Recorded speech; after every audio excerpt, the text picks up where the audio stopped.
자, 우리 앞에서 죄송합니다. 회귀 모형에 대해서 알아봤습니다. 회귀 분석에 대해서 각각 용어들 그리고 어떤 경우 회귀 분석을 할 수 있는지 그리고 어떤 모양을 가지고 있고 이런 가정을 한다라는 것. 당연한 내용인데, 이렇게 용어적으로 이렇게 놓은 거지, 선형을 갖는데 당연히 이제 값들이 연속적인 값들, 종속 변수가 연속적인 값들을 갖는 거고, 그쵸. 독립 변수는, 어, 각각 서로 독립 변수가는 관련이 없어야 되고, 이런 부분들 그리고 뭐 정규성을 가져야 되고 이런 부분 알고 나면 선형 모형에 대해서 알고 나면 당연한 것들인데 이렇게 그냥 풀어만 놓은 겁니다. 그래서 어렵지 않은 내용이고요. 그래서 이런 회귀 분석. 자, 이때 여기 선형 회귀입니다. 자, 회귀 분석인데 로지스틱 회귀 분석도 있기 때문에 지금 우리 회귀 분석 음, 음, 선형회귀, 뭐, 단순 선형회귀 또는 다중 선형회귀, 선형회귀입니다. 로지스틱 회귀는 아닙니다. 자, 로지스틱은 배웠죠? 로지스틱은, 분류를 하는 거지. 네. 자, 일단 선형회귀와 관련된 거이고요. 저 회귀 모형을 가정. 자, 모델 진단 그래프를 가지고 회귀 모형이 우리가 배웠던 거 있죠. 요거 선형, 독립성, 정규성, 등분사성, 비상관성을 잘 만족하는지 그래프로 모델을 진단하기도 합니다. 자, 그래서 QQ 그래프는 정규성에 대한 검사를 하는 거고요. 스퀘어 로케이션은 등분산성, 레지듀얼 그리고 레노바는 영향점, 레듀얼하고 피팅은 성향성과 등분산성 이런 것들 뒤에 또 설명하겠습니다. QQ 플롯은 잔차가 자, 잔차가 정규 분포를 잘 따르고 있는지 확인하는 것인데요. 만약에 정규 분포를 잘 따르고 있다면 이렇게 어, 이런 음, 데이터의 실제 데이터를 이렇게 쭉 직선을 이 선 있죠. 선을 잘 따라가고 있으면 그래프의 요 대각선 있죠. 이 대각선을 잘 따라가고 있으면 이 정규성이거든요. 정규성의 이 선을 잘 따라가고 있으면 어떻게? 정규성을 만족한다. 자, 그랬을 때 여기에서 이렇게 딱 여기에 있지 않고 이렇게 벗어난다든지 지금 이렇게 벗어난 점들이 있습니다. 자, 그래서 이거를 이렇게 값들이 있다면 이런 뭐 여기에서 선에서 이렇게 동떨어진 값들이 있다면 이상치가 되겠고요. 이상치들은 주로 이 그래프의 중앙보다 양끝단에 주로 생기게 됩니다. 그래서 이 선을 잘 따라가고 있으면 정규성을 만족한다.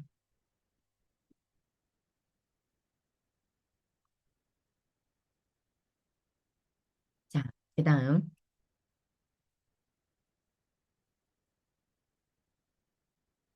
스케일 로케이션, 척도와 위치 산점도인데요. 등분산성을 확인하는 그래프이고요. 핏 밸류, 핏 밸류가 있고요. 여기 이제 분산 정도가 있습니다. 자, 그랬을 때 적합도와 분산 정도에 따라서 스케일 로케이션을 보는데 이 값이 0이면 이상적이고요. 0이면 이상적이고 지금 이렇게 막 흩어져 있는 것들을 볼 수 있죠. 이렇게 어, 등분산성 이렇게 확인이 가능합니다. 자, 잔차와 레버리지, 레지듀얼과 레버리지. 그래서 회귀 분석에서 잔차 크기가 큰 데이터가 이상치가 되는데 이 두 가지 다 큰 거, 레버리지하고 잔차 두 가지 다 큰 데이터에 중점으로 본다는 거죠. 레버리지는 종속 변수 값이 예측 값에 미치는 영향을 나타내는 거이고요. 쿡 디스턴스 여기가 야, 요 파란색 점 있죠. 여기에는 지금 파란색이 아니라 회색으로 나타나긴 했는데 다른 데이터 두 가지를 이렇게 봤을 때 쿡 디스턴스, 이 쿡 디스턴스가 1이 넘어가면 관측치를 영향점으로 판별하게 됩니다. 자, 그래서 이거는 1을 넘어가지 않으므로 영향점이었고요. 얘는 지금 1을 넘어가는 점이 있죠. 얘가 영향점이 된다는 거죠. 그래서 레버리지는 떤 데이터가 전체 분석 결과에 얼마나 큰 영향을 미치는지 나타내는 값. 그래서 만약에 키가 160, 165, 170 있는데 한 명이 한 200이 있어. 키가 200이 있어. 얘가 이상치일 수도 있어요. 잘못된 값일 수도 있어요. 근데 실질적으로 200의 키를 가지고 있는 학생이 있을 수가 있어요. 그쵸? 그때 이 200이라는 값이 의미 있는 값이지만 이 한 명의 값이 평균 키를 확 올리게 되죠. 그래서 이 데이터 포인트는 전체 분석 결과에 영향을 크게 미치는 레버리지라는 뜻입니다. 자, 레버리지다. 200이라는 이 값은 이상값이 아닌 실제 값인데 실제 데이터인데 이상값이 어, 이상값 레버리지 네 영향을 미치는 값 네, 영향을 미치는 값 전체 데이터 포인트 분석 결과에 영향을 미치는 값이 됩니다. 자, 그래서 레버리지와 잔차 동시에 고려하는 쿡 디스턴스.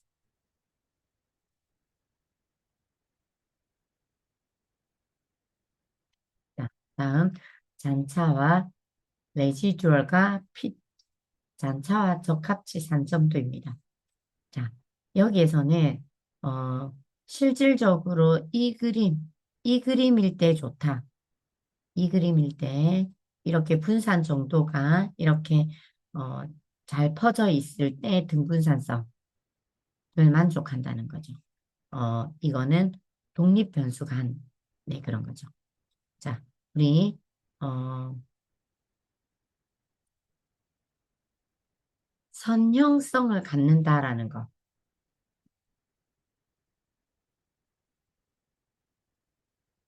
자, 이 0 기울기가 0인 직선이 이상적이다 라고 했습니다. 여기에도 이것들을 다 했을 때 결국 이 0이라는 거죠. 그죠? 잔차가 0이라는 거. 이 더하기 플러스 해가지고 0이라는 거. 잔차를. 자, 우리 선형회기는 이렇게 기울기가 있어야 됩니다. 기울기가 있어야 되죠. 이렇게 x 값에 대한 y 값은 이렇게 변화가 있어야 되는데 이런 데이터들이 있다라고 했을 때 요거 값, 요거 값, 요거 값, 요거 값들을 다 더하기 빼기 했을 때 그 어떻게 잔차는 0을 0에 0인 직선이 이상적이라는 거죠. 그래서 선형성을 가져요.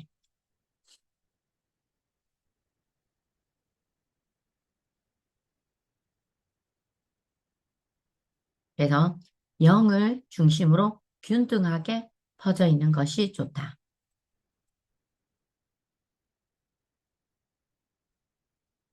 근데 여기에는 어때요? 여기에는 등분산성을 만족하지 않습니다. U자 모양으로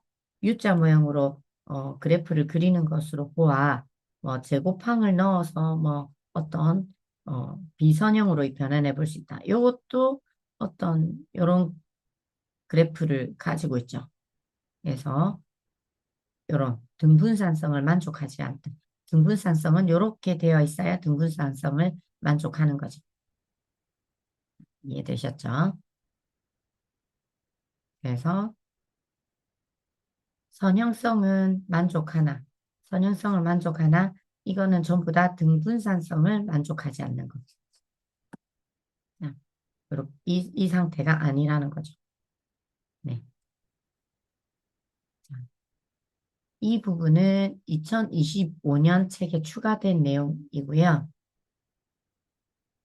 음, 이 부분 추가되었으니까 한번 캡처해서 보내드리도록 할게요.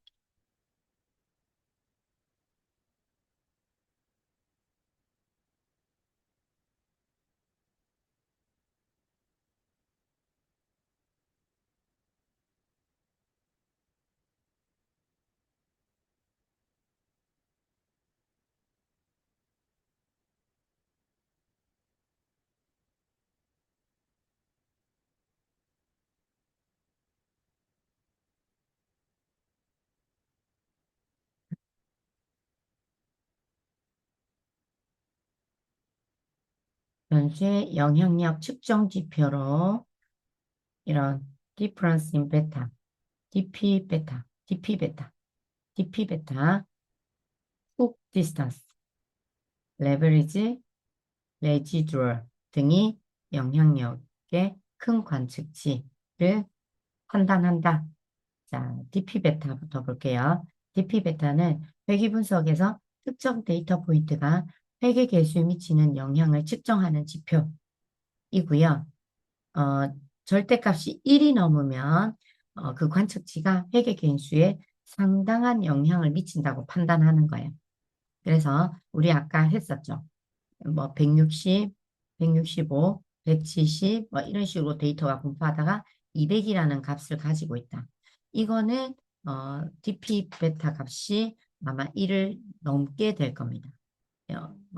뭐 해봐야 되겠지만 이 값들의 분포라든지에 따라서 뭐 다르겠지만 예를 든다면 자 이렇게 음, DP 베타 값이 크다는 것은 이 데이터가 이 회계 모델에 큰 영향을 미친다. 값이 작으면 영향을 안 준다. 그래서 플러스 마이너스 1을 넘으면 안 된다. 플러스 1 넘어도 안 되고 마이너스로 1을 넘어도 안 된다. 너무 영향을 주지 않아도 안 되죠. 그러면 모델을 크게 왜곡할 가능성이 있는 거죠.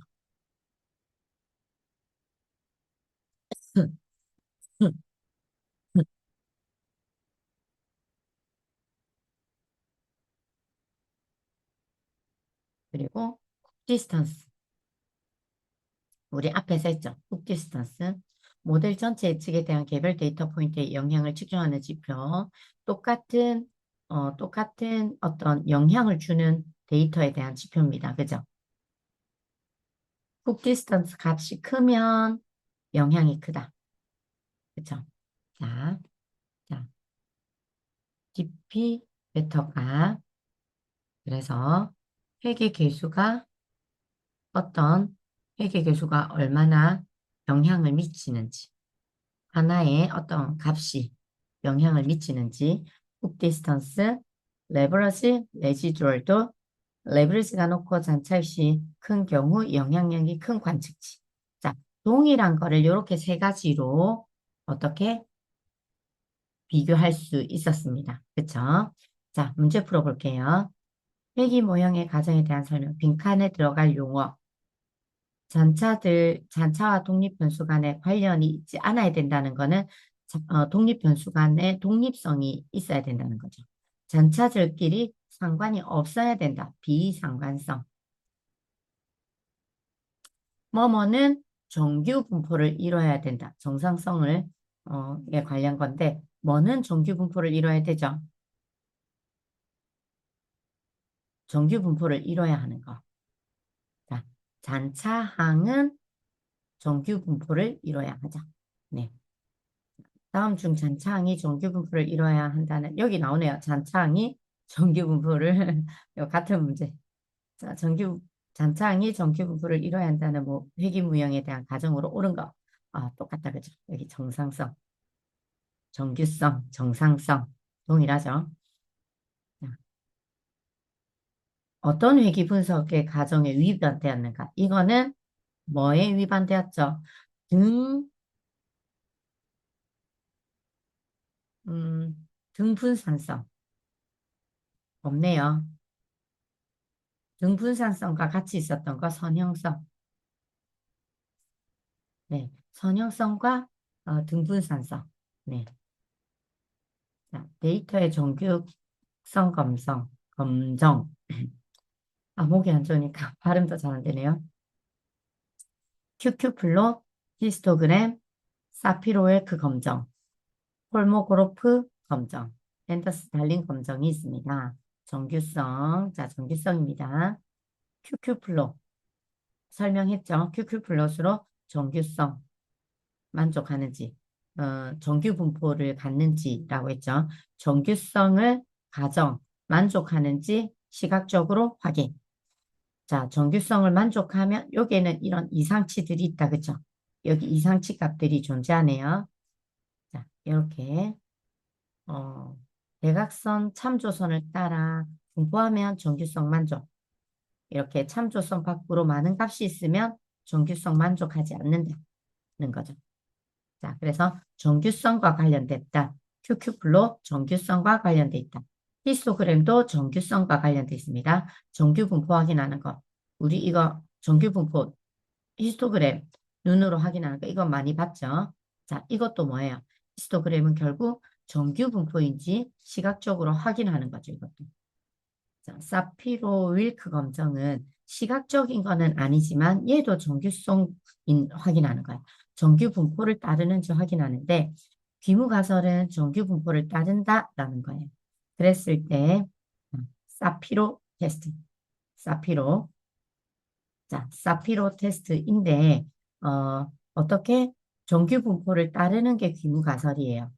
그런데 어떻게 0.05보다 작지 않고 크죠? 크죠? 0.05보다 크기 때문에 귀무가설을 어떻게 채택하게 되죠.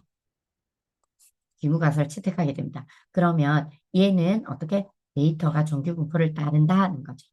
만약에 이 값이 0.001 뭐 이런 식으로 돼서 작게 되면 대립가설을 채택하게 돼서 정규 분포를 따르지 않는다 라게 되는 거죠. 그래서 사피로도 정규 분포와 관련된 건데 통계적 방법으로 검정하는 거다. 자, 앤더슨 달린 검정. 자, 앤더슨 달린 검정. 자, 이름들이 어려운 게 막 많이 나왔는데 이렇게 예를 들어서 보니까 훨씬 쉽죠. 자, 그리고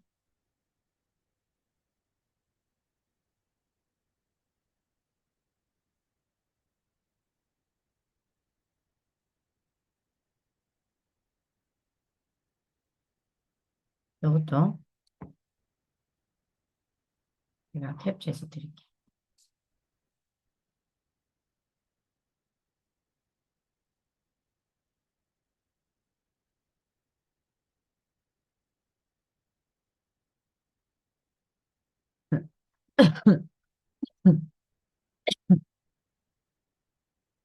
자,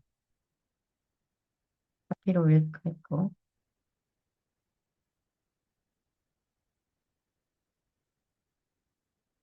요게 빠졌으네.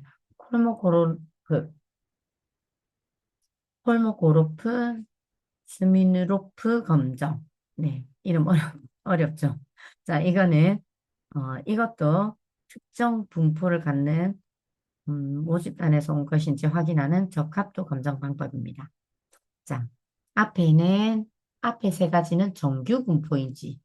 자, 이거는 특정 분포를 갖는지.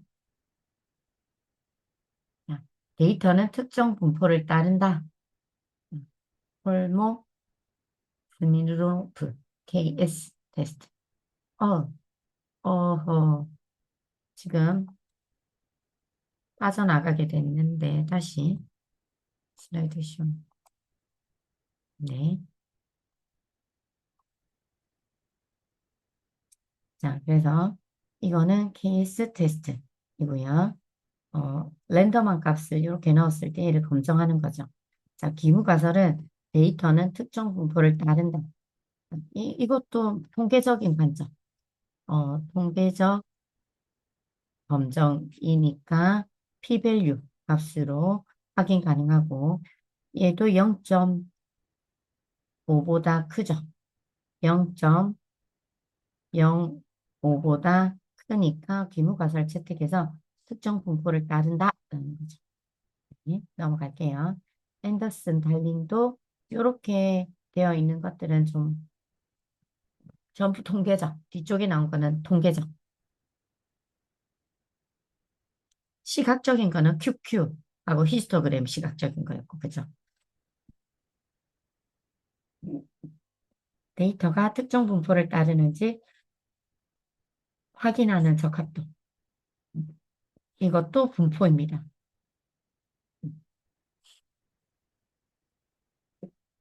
자, 똑같아요. KS 테스트하고 동일한데 이거는 특정 분포의 꼬리에 더 가중치를 두었다라는 것만 다릅니다. 자, 호모로 스미스, 호모로 스미누로프 다 동일한데 호모그로프, 스미누로프 검정과 동일한데 요거는 앤더스달링은 더 가중치를 더 많이 줬다.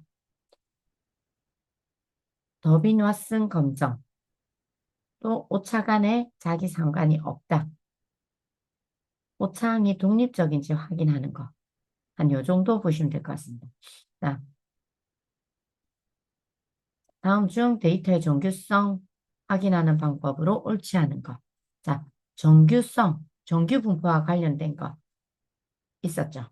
요거, 요거, 그리고 요거. 이 두 개는 시각적으로 표현 가능한 정규성.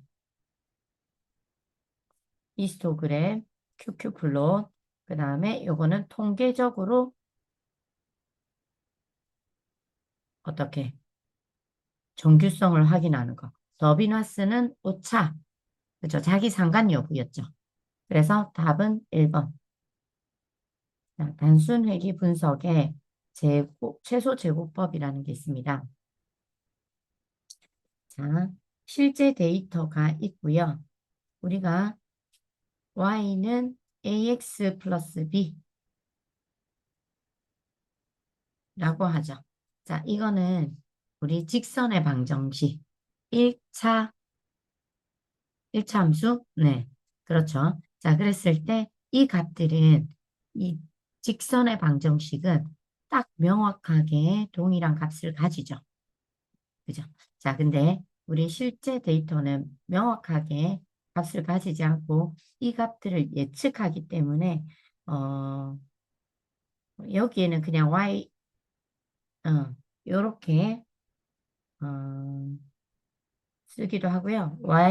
햇을 쓰기도 합니다. 햇을 쓰기도 하고요.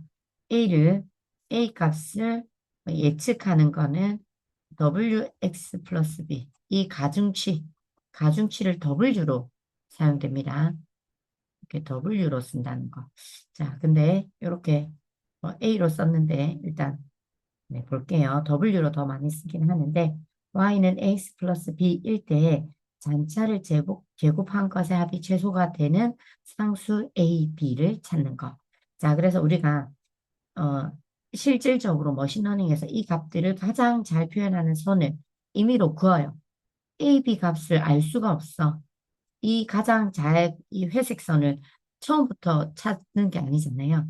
알 수가 없어요. 처음에는 랜덤하게 이렇게 A, B 값을 정해요. 그랬을 때, 이 값을 바꾸어 가면서 점차 업다운 하면서 어떻게 이 가장 가까운 선을 긋는다는 거는 어떻게 이 값들을 계산하는데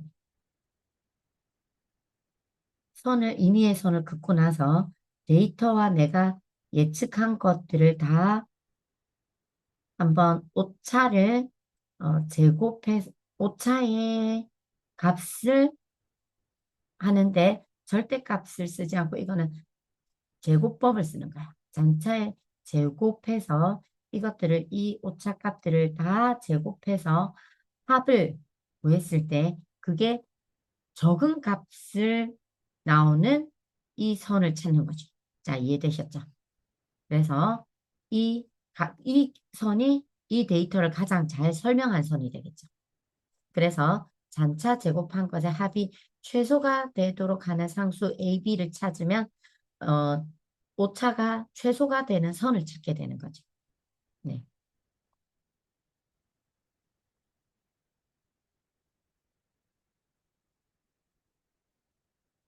그래서 어, 더 빨리 찾게 하기 위해서 큰 폭의 잔차에 더 가중치를 부여하게 됩니다. 제곱을 하게 될수록.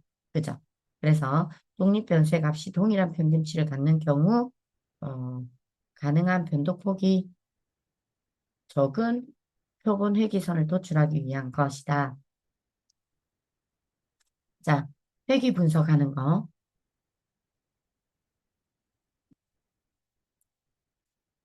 R 코드 한번 볼게요. 자, 세시드에서 이렇게 랜덤한 값을 가지고 오는데 그 랜덤한 값을 가지고 올 때 고정을 시켜서 내가 다시 실행하더라도 동일한 값을 가지고 오게 하기 위해서 설정한다라고 했습니다. 이렇게 돼 있죠. 동일한 난수가 발생하도록.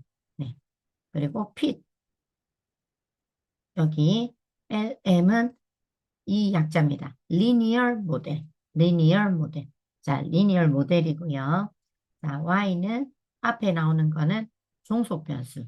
그 뒤에 물결 이후에 나오는 거는 독립 변수 하는 선형 모델이 되고요. 자, 어떤 걸로? DF라는 데이터로 한다. DF는 이 XY 만들어진 거를 담은 거이고요. 그죠?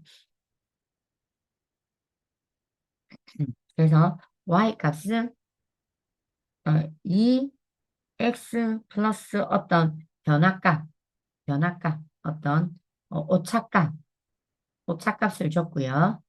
그죠? 그리고 더하기 절편인 5, y는 이렇게 되는 거죠. 본래 2x 플러스 5라는 직선의 방정식에다가 이 어떤 오차를 이, 주었습니다. 0부터 5까지 50개 오차를 만들었어요. 그쵸? 0부터 5까지 50개의 오차를 만들어서 그러면 x는 50개, 요것도 50개 되겠죠. 요는 x는 0부터 5까지 50개를 만들었고 이 오차는 0부터 0.5까지 50개를 만들어서 더해 주었네요. 그래서 x 50개, y 50개 이렇게 어, 담은 데이터를 가지고 리니어 모델을 학습을 시켰습니다. 자, 그래서 나온 그래프 절편 회계 계수이고요.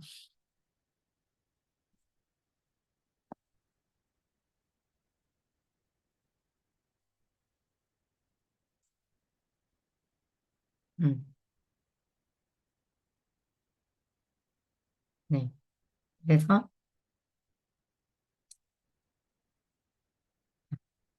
이렇게 이런 회계 방정식을 도출하게 됩니다.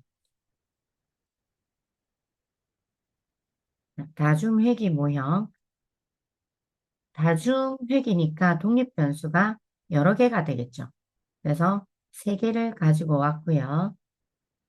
절편값 플러스 독립 변수들 하나, 둘, 세 개를 가지고 오고 이렇게 오차값을 넣어서 만든 거를 이렇게 제일 처음 하나가 독립 종속 나머지 독립 변수들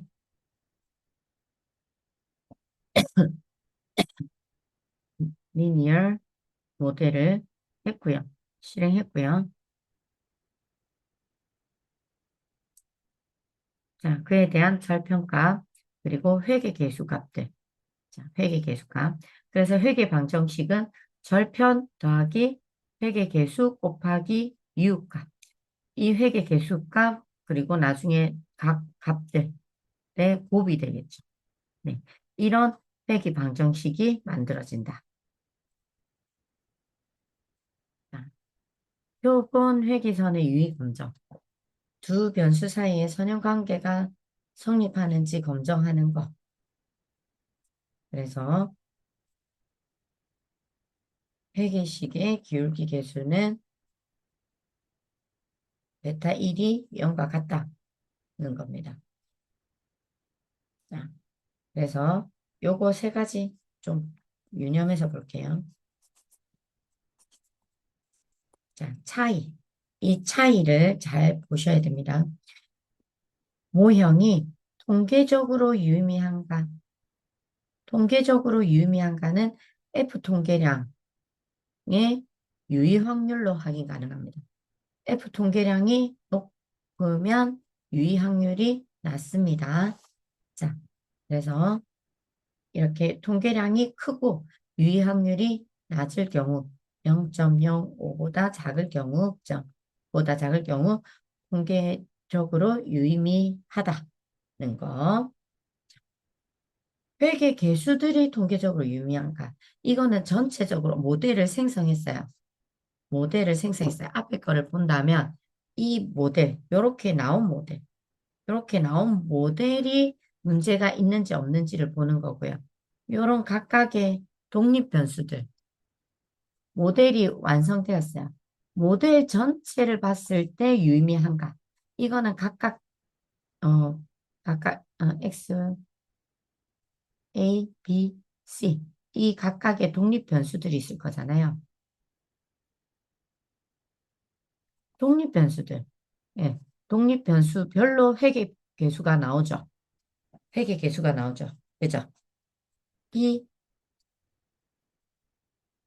이 회계 계수들이 통계적으로 유의미한가? 각각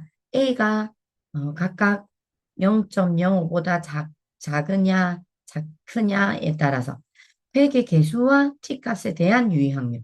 자, 이 값은 회계 계수들은 t값, t값에 대한 유의 확률. t값을 계산하고요. 그에 대한 유의 확률이 0.05보다 작으면 이 회계 계수, A에 대한 회계 계수가 유의미하다. 근데 0.05보다 커, B는. B는 전체적인 모델은 통계적으로 유의미하나, B는 어떻게 통계적으로 유의미하지 않을 수 있죠. 이 변수는. 네, 그렇게. 자, 그리고 모형이 얼마나 설명력을 갖췄는가는 결정 계수. 로 나타내게 됩니다. 네. 자, 요 세 개 뒤에서 계속 할 겁니다. R 코드들도 다 같이 볼 거고요.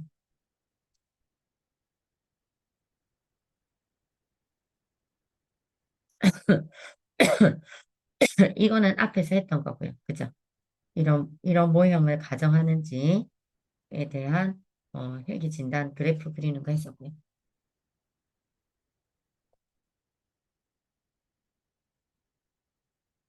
자, F 통계량은 회기 제곱 평균을 잔차 제곱 평균으로 나누게 됩니다. 회기 제곱 평균은 모델이 설명하는 변동성, 이 내가 예측한 걸로 설명이 가능하다는 거죠. 회귀. 잔차는 모델이 설명하지 못하는 변동성. 오차, 실제 값의 오차인 거예요. 네. 자, 이거는 모델이 설명 가능한 것. 이거는 잔차제곱.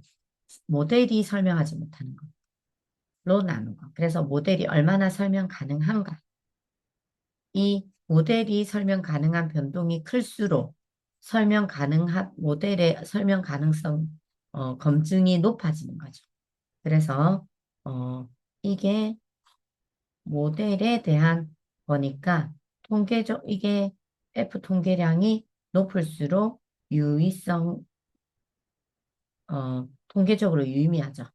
통계적 유의성을 검증하고 F 통계량이 클수록 통계적으로 유의미할 수밖에 없다. 그리고 P-밸류는 작을수록 통계적으로 유의미하다는 거죠. 자, T값. T값은 특정 독립변수가 종속변수에 통계적으로 얼마나 유의미한가. 자, 이거는 회계계수, 각각의 회계계수를 표준 오차로 나눈 거이고요. 그래서 그렇게 나누었을 때, t값이 나오고, 그 t값에 대한 p-value가 0.05보다 작을 때 통계적으로 유의미하다. t 통계량이 크다는 것은 이것도 t 통계량이 클수록 좋고, t 통계량이 크면 표준 오차가 작다는 소리잖아요. p-value가 작아지는 거죠. 자, 이렇게 어, 표준 오차가 작아지게 되는 거죠. 이 회계계수가 클수록 t값이 커지니까. 그죠? 그러면 통계적으로 유의미하고 t값이 클수록 통계적으로 유의미하고 표준 오차는 작을수록 p 통계량을 유의미한 값으로 만들어주는 거죠. 자, 결정계수는 R-square. 독립변수가 종속변수의 변동성을 얼마나 잘 설명하는 걸로 SSR을 SISRT로 나누어 줍니다. 이거는 어떻게 어, 뒤에서 또 설명할게요. 일단 요거 읽고 뒤에 표로 갈게요. 모델의 적합도를 평가하는 지표이고요. 회계식의 적합도를 재는 척도이다. 결정 계수는 0과 1 사이 범위입니다. 0과 1 사이의 범위를 갖습니다. 결정 계수가 커질수록 설명력이 높아집니다. 자, 전체적으로 이 세 개 값들은 커질수록 F 통계량 T값 결정 계수가 커질수록 좋아요. 그죠? 전체 분산 중 모델에 의해 설명되는 분산의 양이다. 자, 요거 2번 잘 알아두시고요. 자, 요거 한 번 더 결정 계수 R-square는 SSR을 SSRT로 나눈다. 이거는 자, SSR은 회계 제곱합으로 Y를 설명하는 X의 변동성, 설명 가능한 어떤 여기가 평균, 이 실제값, 이 동그라미들은 실제 값입니다. 실제값, 실제값, 잔차가 되겠죠. 잔차의 평균이 되겠죠. 평균이 되고 얘는 예측한 어떤 어, 설명 가능한 설명 가능한 모델이 되겠죠. 모델. 내가 예측한 선형, 예측한 거, 예측 모델이 될 겁니다. 그렇죠? 그래서 나의 예측 모델은 절편과 이 곱, 회계 계수와 x 곱으로 나타내게 될 겁니다. 자, 그렇죠? 그랬을 때 이 값을 기준으로 볼게요. 이 값을 기준으로 설명 가능한 거는 이 값과 내가 어떻게 모델 예측한 거는 설명 가능하죠. 그죠? 아, 참, 잘못 말했네요. 다시. 참. 이 평균과, 이 평균과 이 잔차가 되니까, 잔차는 아니죠. 얘가 잔차가 되니까, 설명 가능한 값이 여기에요. 내가, 이 평균값, 이 잔차값이 여기 있을 거야 라는 것과 평균값을 설명 가능한 거죠. 그죠? 설명 가능한 거 SSR, 변동성을, 어, 설명 가능한 변동성, 회기 제곱합. 이 설명 가능한 변동성과 이거는 설명하지 못하는 변동성. 실제 값은 사실 이만큼의 값은 설명하지 못하는 거예요. 그렇죠? 오차인 거죠. 오차. 그죠? 그래서 설명하지 못하는 오차, 오차 제곱합, 설명하지 못하는 변동성을 SSE. 이 두 개의 합이 SST입니다. 총 Y의 변동성, 전체 Y의 변동성을 SST. 자, 됐죠? 그랬을 때 설명 오차, 회계 제곱합, 설명 가능한 변동성을 전체 합으로 나눈 거. SST는 다시 이거를 나누면 SST는 SSE 에러 값과 SSR 값의 합을 SSR로 나눈 거죠. F가 아니고.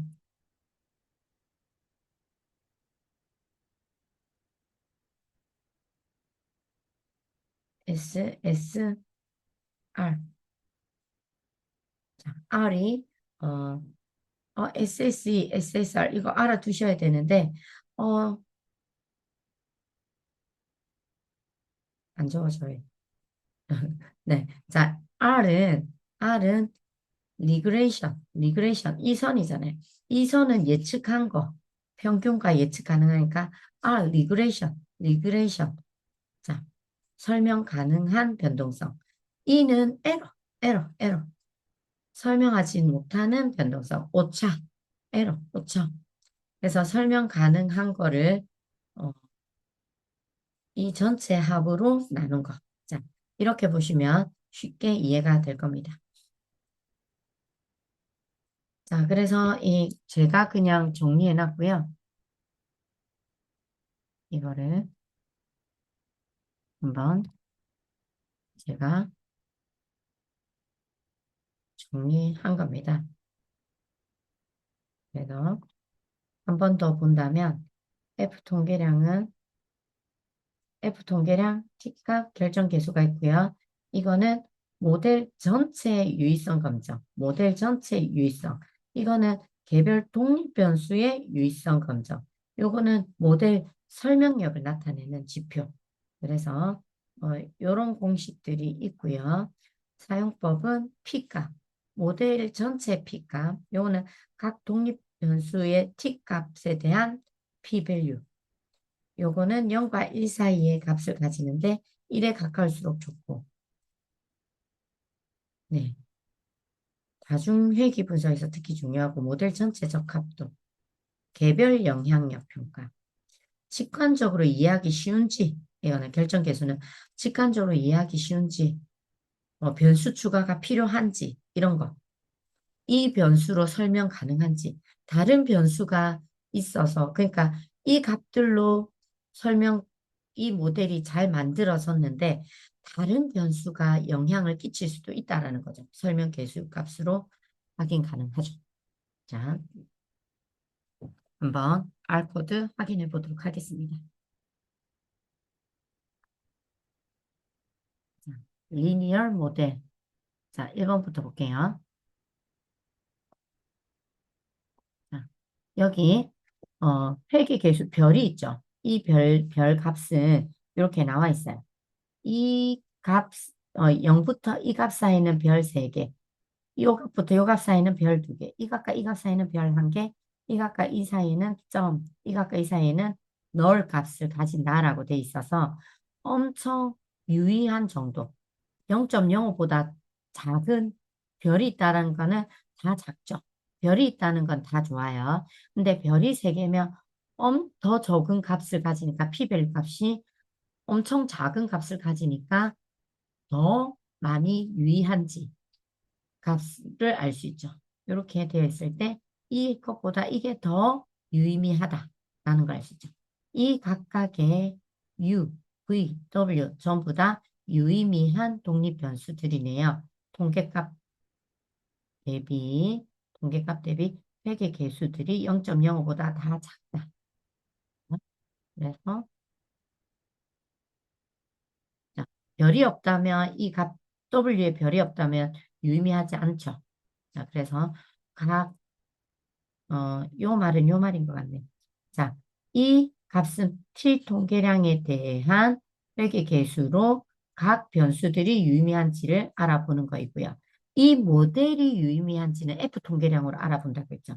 자, 여기 있죠. F 통계량. 이 모델이 유의미한지는 F 통계량으로 알 수 있고요. 요거는 자유도 개수, 자유도 46개, 왔다 갔다 하지만 보세요. 자유도 46개, 변수 3개, 그리고 자유도 1개 해서 전체 50개의 샘플 데이터. 자, 그래서 46개의 df와 변수 3개, 그리고 자유도 1개를 더한 데이터 개수는 50개이다. 그리고 p-value, 이 f 통계량으로 p-value로 해보니까 엄청 적은 값을 가진다. 그쵸? 그래서 0.05보다 작으니까 이 모델, f 통계량을 통한 이 모델에 대한 어떤 유의미함을, 유의미한 결과를 준다. 자, 유의미하다. 유의미하다. 그쵸? 자, 설명력을 갖는 R 스퀘어드를 볼게요. R 스퀘어드는 값이 뭐부터 몇 사이 됐죠? 0부터 1 사이의 값을 가지고 0.99 이걸로 설명을 잘 한다는 거죠. 근데 R 스퀘어드는 높은 설명력을 갖는데 변수가 많아질수록 R 스퀘어드가 높아질 수 있습니다. 그래서 어, 이거를 중재하기 위해서 adjusted R squared를 볼 수 있는데요. 이거는 R squared를 조정한 거예요. 변수하고 상관없이, 변수 개수와 상관없이 R squared를 조정했을 때도 크단 말이에요. 그래서 어, 조정해도 크다. 자,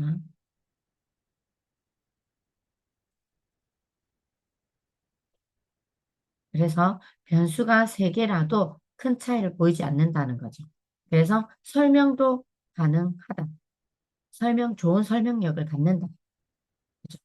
자, 이렇게 하니까 쉽죠. 앞에서 공식만 봤을 때보다 이렇게 모형을 보면 훨씬 쉽게 볼 수가 있습니다.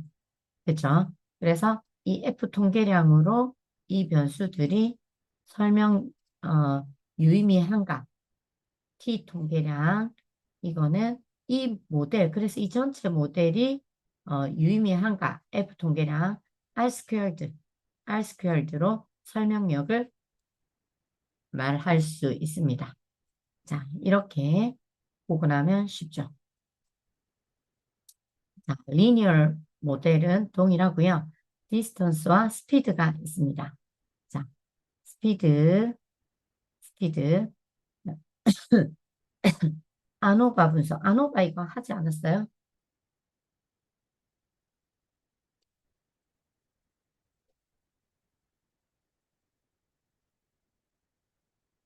자, 볼게요. 하데이터. 하데이터를 이용해서 속도와 제동거리 관계를 회귀 모형으로 추정한 겁니다. 그쵸? 얘가 속도별 제동거리. 그쵸? 자, 결정 계수는 요렇고요. 그쵸? 스피드의 sum squared.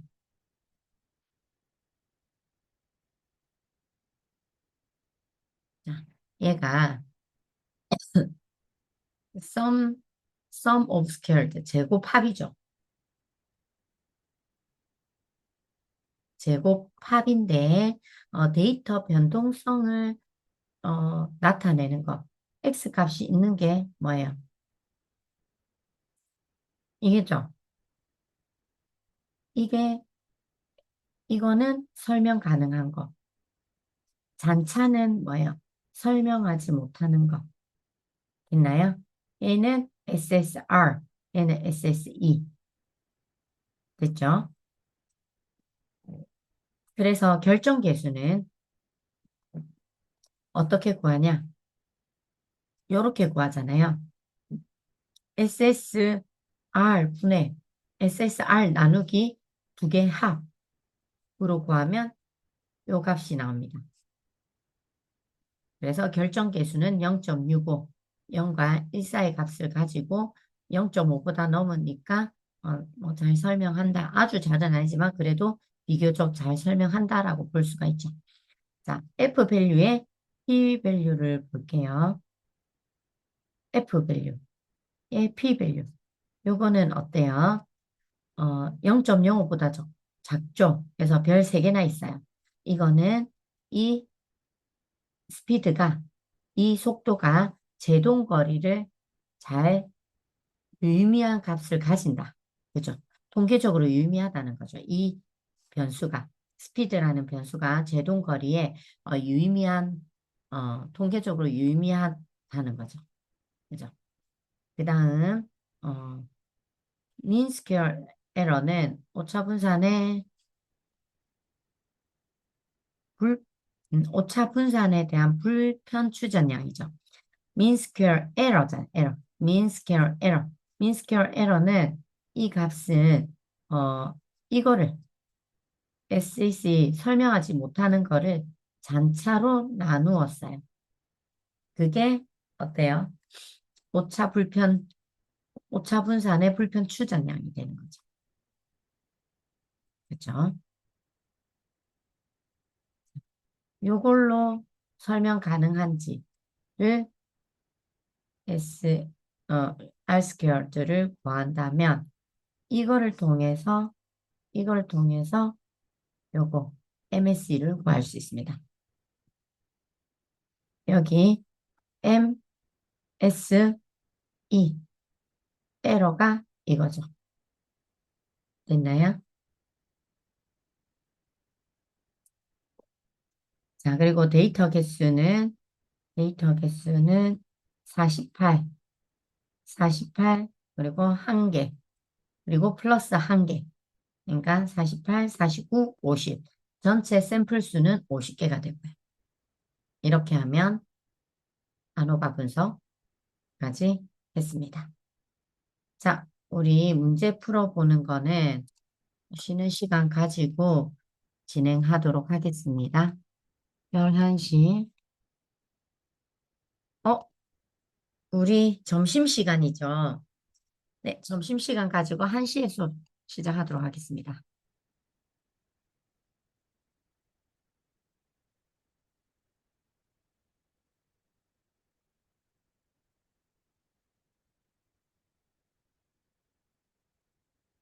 자, 그리고 질문 있으시면 회의 채팅창에 질문 남겨놔 주시면 제가 식사하고 나서 질문 보고 답변 드리도록 하겠습니다.